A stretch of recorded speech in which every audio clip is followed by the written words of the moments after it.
achamos que fôssemos ter que esperar a 1º de agosto para saber o tarifaço, o resultado do tarifaço. O Brasil ficaria ou não com 50%, mas Donald Trump resolveu a pendenga antes para o Brasil, antecipou o anúncio, seremos sim taxados, pelo menos boa parte das exportações brasileiras, com exceções relevantes, taxados em 50%, mas isso só vale a partir da semana que vem, né? Publicado no Diário Oficial Americano, e aí tem 7 dias para entrar em vigor. Donald Trump caça bruxas no Brasil. A ordem executiva que pune exportações brasileiras com a tarifa escorchante de 50% não tem fundamentação comercial, econômica nem jurídica. Com o arrazoado de alegações político-ideológicas, como a de que há perseguição a Jair Bolsonaro no Brasil e ameaça à democracia e liberdade de expressão, o decreto é simplesmente irracional. É mais um instrumento de pressão no extenso rol de quem ameaça anexar o Canadá, comprar a Groenlândia, retomar o Canal do Panamá ou punir o México pelo tráfico de fentanil. O efeito político, sem dúvida, é gravíssimo. Atropela a nossa soberania, a independência entre os poderes, a democracia brasileira. Voltamos mais de 150 anos no tempo para reviver a doutrina Monroe e o grande porrete de Roosevelt, quando a América Latina era tratada como o quintal dos americanos, a sua zona de influência e interferência. Ainda assim, do ponto de vista estritamente econômico, a repercussão foi menos grave do que se esperava.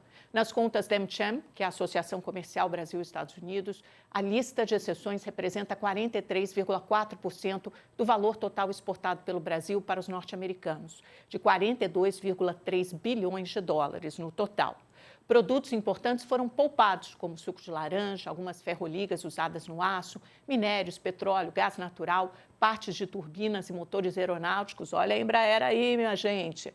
Mas outros sofrerão a penalidade de 50%. Os mais notórios, máquinas, café e carne. Negociadores brasileiros viram um recuo significativo na lista de exceções americanas. Muito do que o governo e os setores pleitearam ficou de fora, me disse um dos assessores mais próximos a Geraldo Alckmin.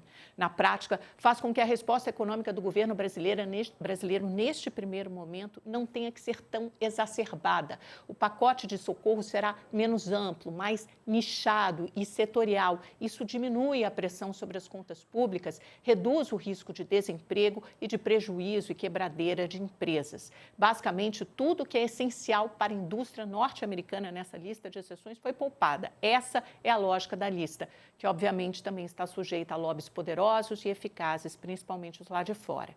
As negociações, aliás, continuam. Geraldo Alckmin terá outras reuniões nos próximos dias. O chanceler Mauro Vieira encontrou-se finalmente com o secretário de Estado Marco Rubio, um encontro de alto nível, guardado até ontem às 7 chaves. Tiago Aragão, CEO da Arco Advice nos Estados Unidos, vê como provável que mais exceções sejam feitas nas próximas semanas e projeta no final uma redução de tarifas para algo em torno de 22% a 25% para o Brasil.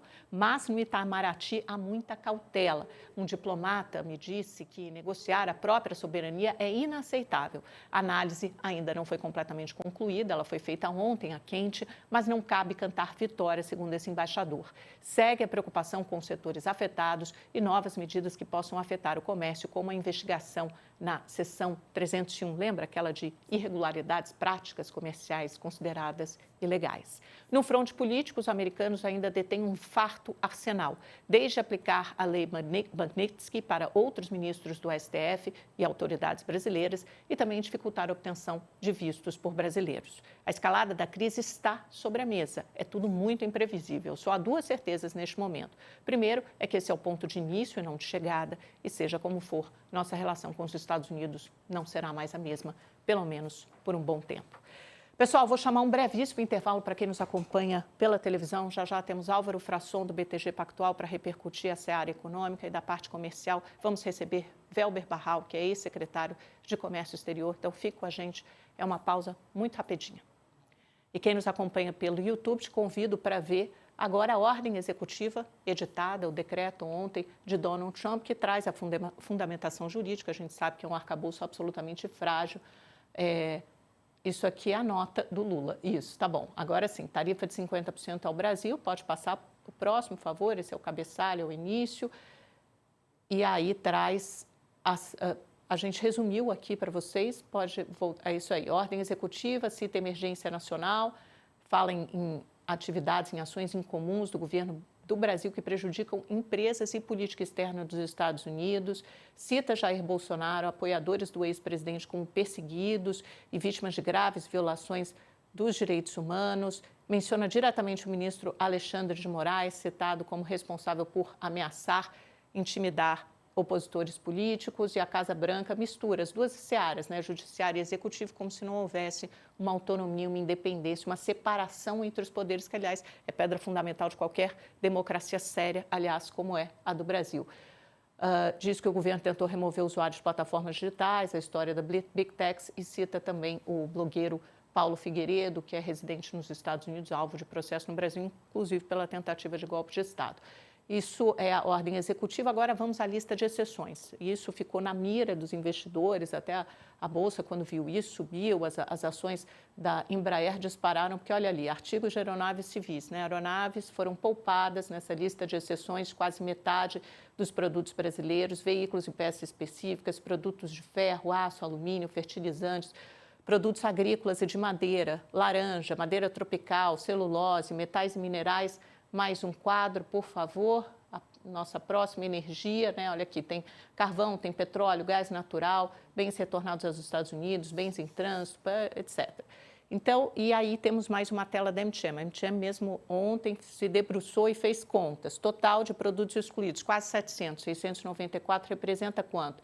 18,4 bilhões de dólares, uma pauta de exportação de pouco mais de 40 bilhões anuais. Corresponde a 43,4% do total exportado do Brasil para os Estados Unidos. E aí parte para uma tela que tem a divisão por setores poupados. Olha quanto representa o combustíveis, total 18 bi, só de combustíveis, 8 bilhões de dólares. Só daí a gente tem uma parte importante poupada. Aeronaves, 2 bi, Embraer, de novo, né? Ferro e aço, quase 2, pastas de madeira e celulose, quase 2, preparação de frutas, máquinas e aparelhos mecânicos, e assim por diante. Então, é basicamente isso. A gente tem mais alguma tela, gente, para mostrar alguma coisa? Não. É isso. A resposta do governo. Vamos colocar a resposta do governo Lula, isso é importantíssimo. Depois de uma reunião longa ontem no Palácio do Planalto, com os principais ministros da ala política e econômica, o governo produziu esta nota. O pessoal da TV está de volta conosco, há tempo para lermos juntos, rapidamente, aquela leitura dinâmica sobre a reação do governo brasileiro, que foi emitido por meio de uma nota oficial ontem à noite. O Brasil é um país soberano, democrático, respeita os direitos humanos, separação entre os poderes, é inaceitável a interferência do governo americano na justiça brasileira, uma solidariedade com o ministro Alexandre de Moraes, né, tem os direitos humanos, o respeito, a independência entre os poderes, falando aqui sobre a regulação das plataformas de Big Tech, porque ela acontece, e o governo considera injustificável o uso de argumentos políticos para validar medidas comerciais anunciadas pelos norte-americanos, e a nota é assinada pelo presidente Lula. Então, essa é a primeira reação à quente política do governo brasileiro. Vamos passar rapidamente pelas bolsas, porque ontem a gente quase esquece, mas foi dia de super quarta também, decisão de juros aqui nos Estados Unidos.